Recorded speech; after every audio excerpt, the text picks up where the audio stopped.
The groom's grandmother, Gloria Reed, arrived at the rehearsal dinner, and by the end of the night, half of the room regretted ever opening their mouths. The night was supposed to be a celebration of love. That's what everyone had been saying all evening. The venue was pristine in Scottsdale, Arizona. The flowers were perfectly arranged, the lighting soft and warm, and everything looked like a scene from a fairy tale. It was supposed to be magical, but beneath the surface, there was tension. Chris Reed stood near the bar, his navy blue blazer buttoned, looking composed, but his eyes were constantly scanning the room, taking in every detail. He'd been taught to notice everything, to speak little, and keep his observations to himself. His bride-to-be, Madison Taylor, stood on the other side of the room, her smile radiant as she held a glass of champagne. She wore a white satin dress that shimmered under the lights, her makeup flawless, her hair styled in a perfect updo. Her family surrounded her like a shield, creating a barrier between her and the rest of the room. Chris smiled at her and began walking over when Aunt Dana, one of Madison's aunts, bumped into him. She barely glanced at him as she excused herself, and he didn't respond. He'd learned long ago that some things were better left unaddressed. Ever since the rehearsal dinner had been scheduled at the exclusive Desert Ridge Club, Chris had felt uneasy. There was a silent hierarchy in the room, one he and his family weren't a part of. His best man, Dion, leaned in and asked in a low voice, "You feel that too?" Chris nodded, his gaze fixed on the room. "Yeah, it's like we're guests at our own wedding." The vibe was off. The music was soft, the wine flowing, but the room was divided. On one side were Madison's family, the polished, upper-middle-class group from Tiburon, California. They were well-dressed, well-manicured, and mostly white. On the other side was Chris's family, working class, mostly black, dressed well, but clearly not fitting into this country club world. Chris didn't care about any of that, but what he did care about was respect, and something in the air told him that respect was going to be in short supply tonight. Madison's mother, Carolyn Taylor, was at the front, orchestrating the night with the precision of someone running a corporate event. She was dressed in pearls, holding a clipboard as if everything had to be in perfect order. "Remember, everyone, please stick to the seating chart. It's very important we stay organized," she said with a voice that was sweet but sharp at the edges. Chris raised an eyebrow. He hadn't even seen a seating chart. Madison walked up beside him and slid her hand into his. "You okay?" she asked, smiling gently. "Yeah," he replied, "just watching, that's all." She leaned her head against his shoulder, oblivious to the side glances from some of her aunts. The night still seemed perfect, but then the unmistakable sound of heels echoed across the marble floor. This wasn't the dainty tap of designer stilettos. These were the heavy, confident steps of a woman who had lived through her share of struggles. Gloria Reed, 82 years old, walked into the room as if she owned it. She wore a floral print dress, matching hat, white gloves, and carried a purse so large it could have held 3 Bibles around her. Chris noticed. He noticed when Aunt Dana walked past Gloria and muttered, "Tacky dress. Bless her heart." Chris couldn't help but notice when someone took a picture of the main table and cropped Gloria out of the frame. She had a way about her, poised, patient, but tonight he could see that she was tired. It was a weariness that didn't show on her face but was deep in her soul. If they thought disrespecting her wouldn't have consequences, they had no idea who they were dealing with. The laughter had stopped being whispers by the time dessert arrived, a small vanilla bean treat with edible gold. The Taylor side of the room had decided to make Grandma Gloria the subject of their conversation, not out of curiosity, not even admiration, but out of ridicule. "She really wore gloves?" Aunt Renee asked, her eyes wide. "Oh, honey, she thinks she's at Easter service," Aunt Dana replied, setting her wineglass down. "I half expected her to pull out a tambourine." They all laughed loudly, carelessly. Chris stood frozen next to the table, pretending to sip his water. His ears burned with the heat of their words. His cousins had noticed too. Javon, his younger cousin from Oakland, leaned in. They really clowning Grandma like that, man. I could say something. Chris shook his head, his voice low. Not here, not now. He glanced across the room at Gloria. She sat alone eating her dessert with a small plastic spoon. Someone had forgotten her proper silverware, or maybe they hadn't cared to bring it. One of the servers, a young man named Marcus, noticed and quickly swapped it out, apologizing softly. Gloria smiled, thanked him, like she hadn't noticed the looks. But she had. She noticed everything. I wore this dress to your mother's wedding, she said quietly, as Chris sat down beside her. She didn't have much, but she had love. And I wore the same dress because I thought maybe love would mean something here too. Chris swallowed hard. It does, Grandma. To me. To all of us. Gloria glanced at the Taylor side of the room. Not to them? Chris followed her gaze and saw Carolyn laughing again, her laugh sharp as Uncle Doug whispered something into her ear. He didn't have to hear it to know who the joke was about. Meanwhile, Madison stood in the corner, posing for selfies with her bridesmaids, the glow from her dress and perfect hair reflecting every flash. She looked happy, but also distant, as if she were on a different planet, separated from the rest of the room. Chris excused himself and stepped outside onto the patio. The air was dry, still, warm. He needed this quiet moment to gather himself, to decide if he should cause a scene or swallow the disrespect for the sake of peace. Dion followed him outside. You good? He asked. No, Chris replied bluntly. What do you want to do? Dion asked. Chris stared out into the desert garden, the quiet weighing heavily. They don't know who she is, what she's done, what she sacrificed. Dion nodded slowly. Then maybe they should. Inside, someone clinked a glass, and Carolyn stood with her clipboard. All right, everyone, time for toasts. If you'd like to say a few words to our beautiful couple, now's your chance. Madison cheered, and people started grabbing their phones to record. Chris glanced at Dion. I'm saying something. Dion put a hand on his shoulder. Do it. As they walked back inside, Gloria looked up at Chris. Her eyes were soft, almost pleading. Don't fight anybody. I've been through too much already. Chris kissed her cheek. No fights, just truth. He approached the mic when Carolyn handed it to him. Her smile was stiff, but she didn't seem to notice what was coming. Oh, are you giving the first toast? She asked, pretending not to know. Chris nodded and turned to face the room. The chatter stopped immediately. Phones were raised, eyes focused on him.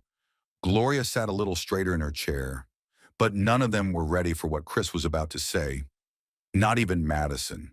He stood there for a moment, letting the silence build. He scanned the room, taking in the faces of the people who had whispered, laughed, and judged. He cleared his throat.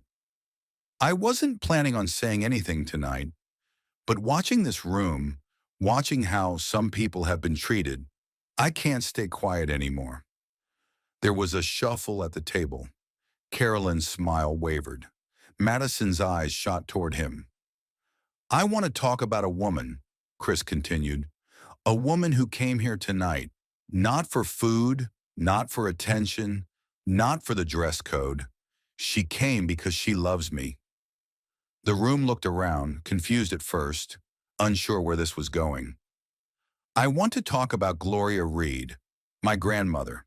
That's her, over there. Everyone turned to look. Gloria didn't move, didn't blink. She stared straight ahead as if she already knew what was coming.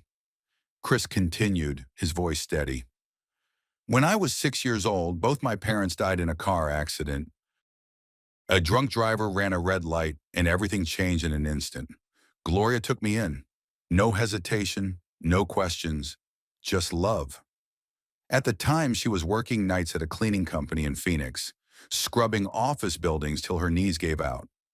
Then she'd come home, nap for 2 hours, and get me ready for school every day. For years. No one moved. The servers stopped in their tracks. Chris's voice cracked as he spoke. She taught me how to tie a tie, how to treat women, how to fight with my mind, not my fists. She made $1,200 a month and still managed to pay for my little league uniforms, school lunches, and my cap and gown. Chris swallowed hard. And the dress she's wearing tonight, that's not just fabric. That's the same dress she wore when I graduated college. And before that, when she stood in a courtroom and fought for custody of me against relatives who didn't want the burden. That dress is history. That woman is strength. And the way some of you all treated her tonight, he paused, his voice quivering slightly. You embarrassed her. You made fun of her clothes. You sat her in a corner like she was an afterthought. But without her, there is no me. Without her, there is no wedding. The room was silent. No one moved, not even to breathe. Chris took a deep breath and continued. You don't have to like how she talks. You don't have to understand why she wears gloves, but you will respect her. Carolyn shifted uncomfortably in her seat. Aunt Renee looked down at her plate. Madison stood frozen, her lips parted, clearly shocked. She hadn't realized how deep this went. Chris looked back at Gloria. She was calm, but her eyes were wet. I'm not angry, Chris said quietly. I'm disappointed, and I needed you all to hear who she is, because for most of my life, she carried everything on her back, in her hands, in her heart. He paused, his voice softening. And tonight, I needed to carry some of that for her. He set the mic down gently and walked straight to Gloria's table. He bent down, kissed her hand, and pulled out a chair beside her. The room still hadn't moved. Gloria whispered to him, You didn't have to do that, baby. I know, Chris said, but I wanted to. The truth had been spoken, but not everyone in that room was ready to hear it. The silence lingered, heavy, thick. Chris had said what needed to be said, but the fallout was still hanging in the air, like smoke. Everyone waited for someone else to break the tension. The DJ fidgeted near his laptop. The server stopped mid-step. The vibe had shifted from elegant to exposed. Madison was the first to speak. She walked slowly to the front of the room, past her wide-eyed bridesmaids, past Carolyn, who still hadn't moved. Her heels clicked softly on the hardwood floor until she reached Chris. He didn't look at her. Not yet. She took the mic, her voice quieter than usual. I didn't know, she said. I mean, I knew bits and pieces, but not all of it. She turned to Gloria. Miss Gloria, I owe you an apology, not just for how my family treated you tonight, but for not asking more questions, for not learning who you really are. Gloria nodded once, gracious but silent. Carolyn finally stood, brushing invisible lint off her blouse, trying to regain control. Well, I think we've all had a very emotional evening, she said, attempting to smile. And maybe things were said in the heat of, You put her at table 6, Chris said sharply, still not raising his voice. Carolyn blinked, her face faltering. It was just a seating mistake. These things happen. No, Madison interrupted. It wasn't a mistake. You didn't think she fit. The room fell silent again. Then Gloria spoke, her voice steady. I've been not fitting for 82 years, she said. Ain't nothing new. People chuckled softly, not because it was funny, but because it was true. Gloria continued, but let me tell y'all something. Love don't care how much money you got, or what club you belong to, or if your pearls match your smile. Love is about showing up, and I showed up. She looked around the room, steady and clear-eyed. And I'll keep showing up for him, for her too, if she lets me. Madison stepped closer, taking Gloria's hand. I want you there. Every step. Gloria's face softened just a bit. Then I'll be there, baby. Chris watched them. his chest tight, not from sadness but from a strange relief, a sense of being seen. Then something unexpected happened. Carolyn, still rigid, walked over to Gloria. Her jaw was clenched, as though every step took effort. She stopped just a foot away. Her voice was quieter now. "I didn't mean to offend you." Gloria met her eyes calm. "But you did." Carolyn looked down, then back up. "I did." Gloria nodded. "That's a start." Silence again, but this time it was different, softer, like the first moment after a storm when the rain stops, and you're not sure if it's really over. Aunt Renee stood and raised her glass awkwardly. "Well," she said, "to family, I guess." Chris didn't toast, neither did Madison. But Gloria lifted her water and said, "To growth." The crowd followed her lead, glasses raised, sips were taken. The rehearsal dinner didn't go back to normal after that. It never would. But it didn't go completely off the rails either. People started talking, not whispering, not judging, but really talking. A few even came over to Gloria, shook her hand, asked questions. Chris didn't leave her side for the rest of the night. Later, as they walked out together under the stars, Gloria looked up at her grandson. "You ready for tomorrow?" she asked. Chris nodded. "Yeah." "You?" She smiled. "I've been ready since the day I saw you in that hospital crib. This ain't nothing but the next chapter. Tomorrow would only work if tonight's lesson stuck, because love without respect is just decoration, and decoration doesn't last long." The next day, the sky over Scottsdale was wide and cloudless, a blue that felt honest, unforgiving, but honest. The guests arrived early, some wearing sunglasses, others in quiet clusters, still chewing on everything that had happened the night before. Chris stood outside the chapel in a dark suit, hands clasped, looking out over the walkway. His mind wasn't on the photographer setting up, or the wedding playlist, or the tie pinching his collar. He was thinking about Gloria. Inside, she was already seated, front row this time. No mix-ups, no excuses, no corner table. She wore the same dress, the same gloves, the same hat. But today, it wasn't questioned. Today, it was honored. Because today, everyone in that room knew who she was. Carolyn sat a few seats down, quiet, not cold, just reflective. Her usual crowd didn't gossip or whisper like they had before. Instead, they kept their eyes forward and their mouths shut. Respect had entered the room, and it didn't ask permission. When the music began and Madison stepped into the doorway, her eyes immediately searched for Chris. She found him, and in that moment, everything else faded. The tension, the ego, the mess, everything stepped aside to let something pure walk through. As they said their vows, Chris made sure to speak clearly, not just to Madison, but with a glance toward Gloria, because he knew this wasn't just about two people falling in love. It was about the foundation that love stood on, and hers was poured in sweat and sacrifice. After the ceremony, the reception kicked off with new energy. Dion raised his glass during his speech, this time with a smile that didn't feel forced. "To the ones who raised us when they didn't have to the ones who worked two shifts so we could chase our dreams, and to Grandma Gloria, the real OG of this wedding." The crowd erupted in cheers and laughter. Gloria laughed too, her head thrown back, eyes closed, the kind of laugh that said, "I still got joy in me." Even Carolyn stood and clapped. Later she approached Gloria again. Not for show, not for the cameras.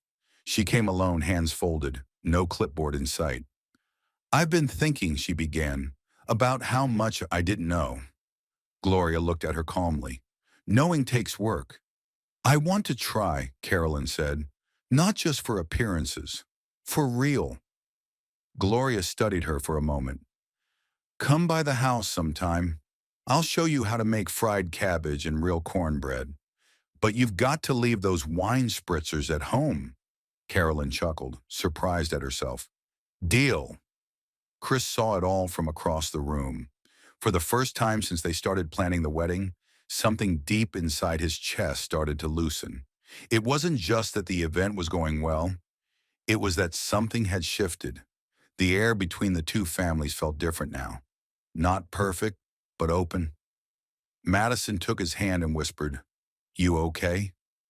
"Yeah," Chris said, squeezing her fingers gently. "Now I am." They walked over to Gloria and sat beside her for a while. They didn't say anything, just sat, let the music play, let people dance. Some moments don't need words, just presence, just love. And for once, nobody in the room questioned whether Gloria belonged. She always had. They had just finally caught up. Because when you dishonor someone who has carried generations, you risk losing the roots that keep the whole tree standing. And sometimes it takes one moment of truth to remind folks where they come from and who they owe everything to. Moral of the story, don't wait until someone's gone to respect what they built. If they carried you here, honor them loudly while they can still hear it. If you felt something in this story, share it with someone who needs to be reminded to pick up the phone, say thank you, or simply show up. Some people are worth more than you'll ever know.